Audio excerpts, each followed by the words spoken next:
जादुई सिलाई मशीन। लखनऊ में विशाखा अपने पापा संदीप सिंह और अपनी सौतेली माँ कविता के साथ रहती थी। विशाखा की माँ उसे बचपन में ही छोड़कर चली गई थी। सौतेली माँ का व्यवहार कुछ दिनों तक तो ठीक रहा, फिर वो विशाखा से नौकरों की तरह व्यवहार करने लगी। उससे घर का सारा काम करवाती और खाने को भी बचा हुआ खाना देती थी। विशाखा जैसे जैसे बड़ी हो रही थी, उसकी सौतेली माँ उस पर काम का बोझ बढ़ाती ही जा रही थी। विशाखा पढ़ना चाहती थी, वो पढ़ने में बहुत अच्छी भी थी, लेकिन उसकी सौतेली माँ उसे पढ़ाई का समय ही नहीं देती थी। विशाखा की एक सौतेली बहन भी थी। वो विशाखा को बहुत प्यार करती थी। वो उसे छुपकर खाना भी खिलाया करती थी और अपने हिस्से की खाने की चीजें भी दिया करती थी। विशाखा अपनी छोटी बहन चंचल से बहुत प्यार करती थी। अरे विशाखा, कहाँ मर गई तू? जी माँ जी। क्यों, तूने कपड़े नहीं धोए क्या?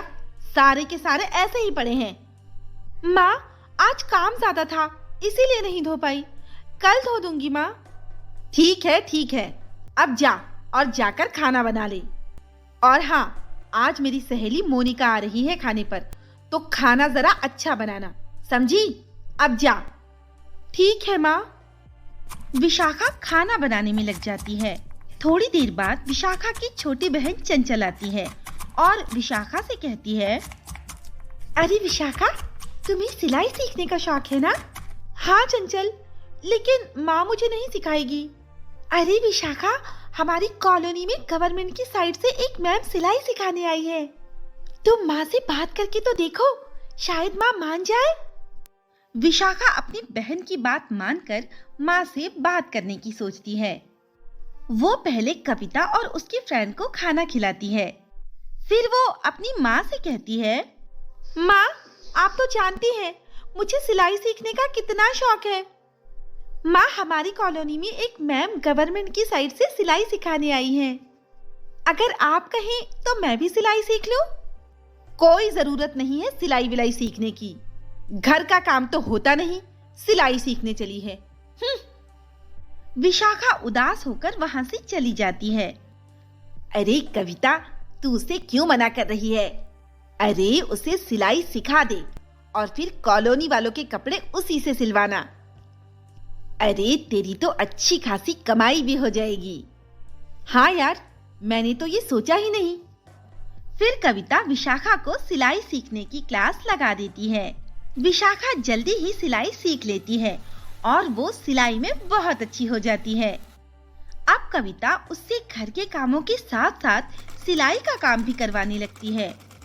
धीरे धीरे विशाखा को अपनी जिंदगी नर्क जैसी लगने लगती है, क्योंकि उसे हर वक्त बस काम करना पड़ता था।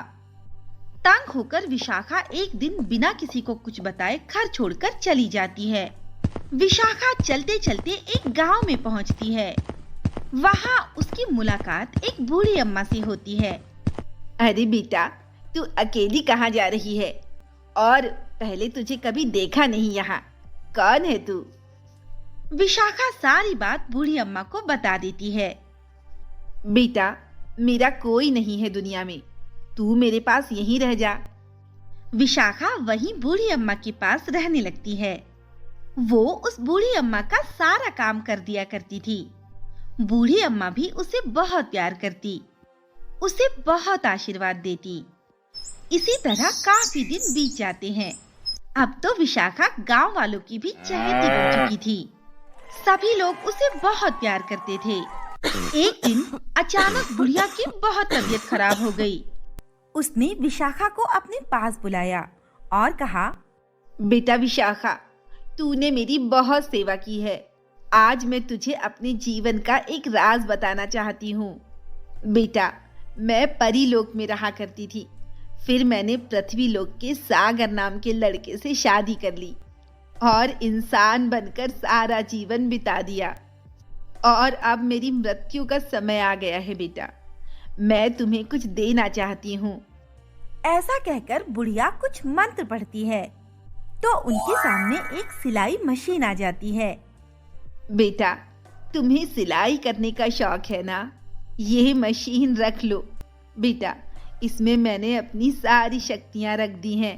ये सिलाई मशीन जादुई है, तुम्हें इससे जो कुछ भी चाहिए वो ये सब कुछ दे सकती है। बेटा मैं जानती हूँ कि तुम इसका दुरुपयोग कभी नहीं करोगी, इससे हमेशा गरीबों की मदद करना। ऐसा कहकर बुढ़िया मर जाती है। अब विशाखा उस सिलाई मशीन से गांव वालों के कपड़े सिला करती और जब विशाखा को किसी चीज की जरूरत होती तो वो उस सिलाई मशीन से मांग लेती थी और विशाखा उसी जादुई सिलाई मशीन की मदद से गांव वालों की मदद करती, जिसे जरूरत होती वो उसे पूरा करती और इसी तरह दूसरों की मदद करते हुए विशाखा अपना जीवन सुखपूर्वक गुजारती है। तो दोस्तों, कैसी लगी आपको हमारी कहानी? अगर पसंद आई हो तो लाइक, शेयर और सब्सक्राइब करना ना भूलें और ऐसी ही दिलचस्प कहानियाँ देखने के लिए बने रहें हमारे चैनल पर।